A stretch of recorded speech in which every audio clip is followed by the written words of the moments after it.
Gerando mais uns 7 perguntas para o Sistema TV7, agora com a doutora Milena Paiva. Eu posso chamar ela de doutora ou é psicóloga?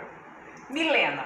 Não, mas desculpa, a minha forma de conversar com você, com a classificação técnica, o psicólogo ele pode ser chamado de doutor ou não? Ou eu estaria conversando com a psicóloga Milena Paiva ou é com a doutora psicóloga Milena Paiva? Tira essa dúvida agora então. Eu acho que é algo muito particular de cada um. Eu prefiro que você possa me chamar de Milena. Mas você tem um CRM, é só uma pergunta, curiosidade minha que surgiu agora já na introdução da fala, né? O CRM do Conselho Regional de Medicina, você é doutora, psicóloga, é isso? Não, eu sou. O meu conselho é o CRP. Eu que estou ignorando. É o Conselho de Psicologia. Sim, então, para que eu possa ser considerada doutora Milena Paiva, sim, de acordo com toda essa nomenclatura, sim, eu teria que fazer um doutorado para ser considerada doutora. Entendi. Tem essa leve divisão que também é importante a gente saber. Ok, doutora. Doutora ou psicóloga Milena Paiva? A nossa primeira pergunta aqui sobre curiosidade é a seguinte. Uma lembrança sua ruim do tempo de escola e uma boa. E justificar a ruim porque foi e a boa porque foi. É a primeira pergunta nossa. Vou começar pela que não é muito boa, né? Pode ser uma briga, qualquer coisa assim, aquela briga de criança, de coleguismo, é uma coisa ruim, mas vamos lá. Tá bom. Uma coisa que me incomodava de certa forma um pouco era a questão da minha condição na escola, que muitas vezes sou filha adotiva.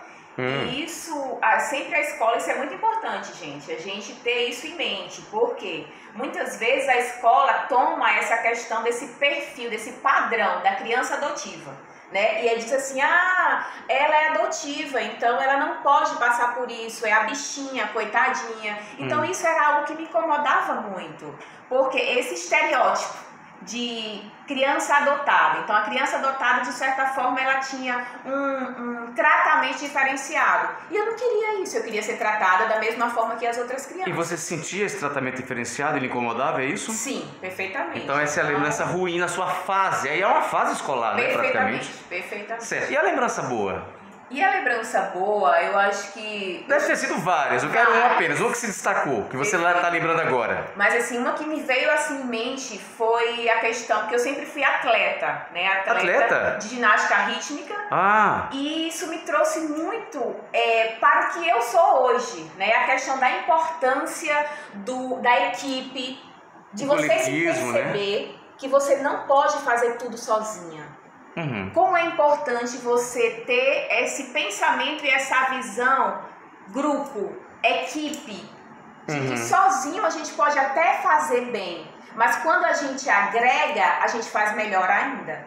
Então eu tenho excelentes lembranças desses dessa momentos. Época e nessa conjuntura, não é isso? Perfeito. Ok. Respondida a primeira pergunta para a doutora Milena Paiva, a segunda é a seguinte.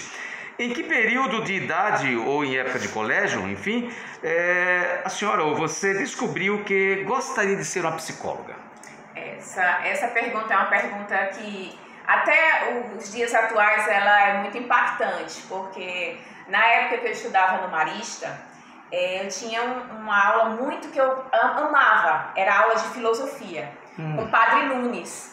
E quando nós tivemos, acho que foi o livro A Vida, o Mundo de Sofia. E após esse livro, eu tive esse impacto, né, de questionamentos referente à vida, né, de porquês.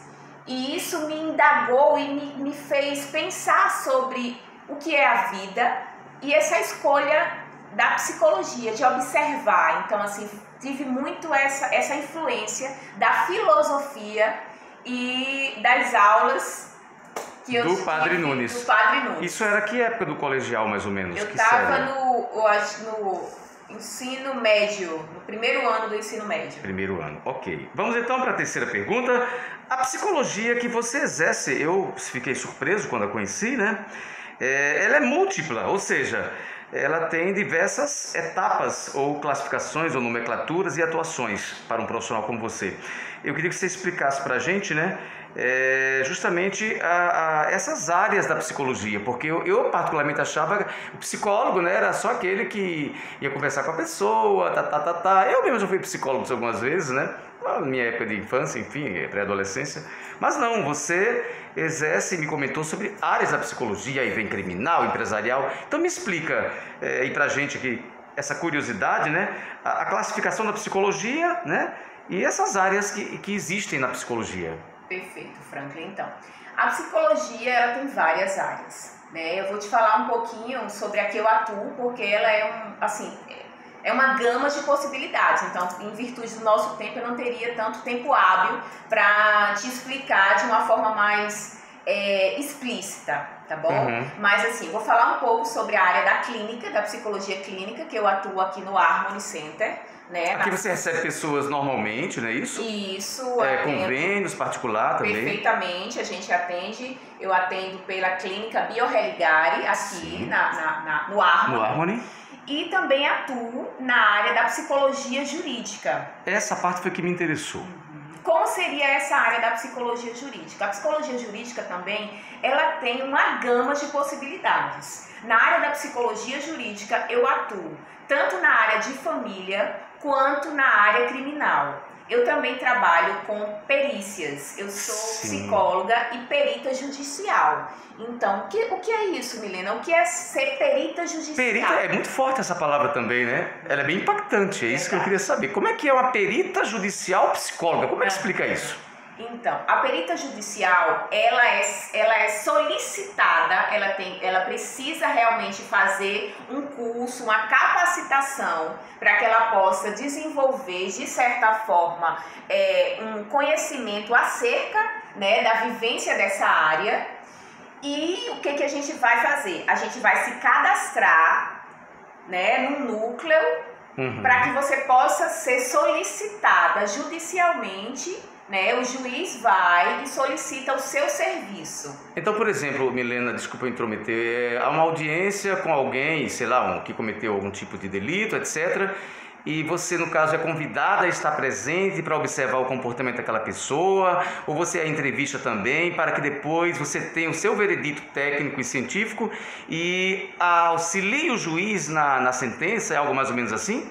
Mais ou menos, porque isso quando você trata sobre essa parte, eu seria assistente técnica, eu seria solicitada por uma das partes, né? No caso da perita judicial, a gente era solicitada pelo juiz, e aí a gente vai se apropriar dos autos e elaborar um relatório que possa auxiliá-lo nos seus procedimentos seguintes. Até para ele dar a tal sentença, né? Perfeitamente. O tal veredito. Ok, você falou da psicologia normal, essa agora é criminal, né? Tem mais alguma outra área dessa?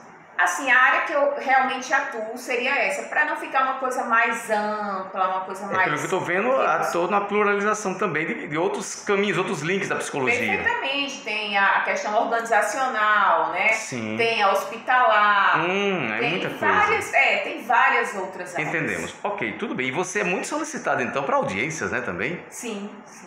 Ah, legal. Bom, vamos então para a quarta pergunta. A quarta pergunta é a seguinte, vai ser um pouco engraçada, mas vamos lá. Voltar aí no tempo, no túnel do tempo, na sua memória. Um atendimento, né, de um paciente, um cliente, pode ser um cliente antigo, de primeira vez ou não, mas enfim, um atendimento que ocorreu tudo maravilhosamente bem, assim, sabe, superou as expectativas. E depois eu quero um que foi de forma oposta, que tudo deu de imprevistos. Ok. Agora você parou. Então, veja, veio aqui vários, né? Vários, mas, assim, o que me impacta foi um atendimento, eu já estava bem cansada, já estava um período assim, já anoitecendo. E a paciente estava muito nervosa, estava muito chorosa, né? Um caso bem periclitante de fato, um caso de violência, né? E assim, naquele momento eu consegui criar um rapport em que realmente... O que é isso? O rapport é como se fosse uma relação, um vínculo, né, a gente conseguiu criar um vínculo no primeiro atendimento em que ela conseguiu realmente se sentir acolhida. Você adentrou ao interior dela com a cumplicidade de uma espécie de amizade compactuadora do fato, é isso? E criou aquela credibilidade com ela para ela se expor melhor, foi assim? Não seria uma amizade, porque na psicologia a gente tem que ter a questão do limite, né? A gente tem que saber quem é o psicólogo, quem é o paciente. Mas eu consegui Você passou fazer confiança para ele, perfeitamente, né? perfeitamente. E ela conseguiu realmente sair daquele momento de uma forma, não te diria transformada, mas acolhida. Eu acho que o mais importante num acompanhamento ou num atendimento psicológico é isso. É essa construção e essa confiança e essa sensação de acolhimento. E você estava tão cansadinha do dia que acho que veio alguma ajuda, né? Enérgica para acontecer isso rapidinho. Agora o oposto. Agora vamos para um paciente, enfim, um atendimento que deu tudo de estranho. Perfeitamente. Então, essa é bem interessante, bem engraçada. Há muito tempo atrás, eu fazia um trabalho de acompanhamento terapêutico.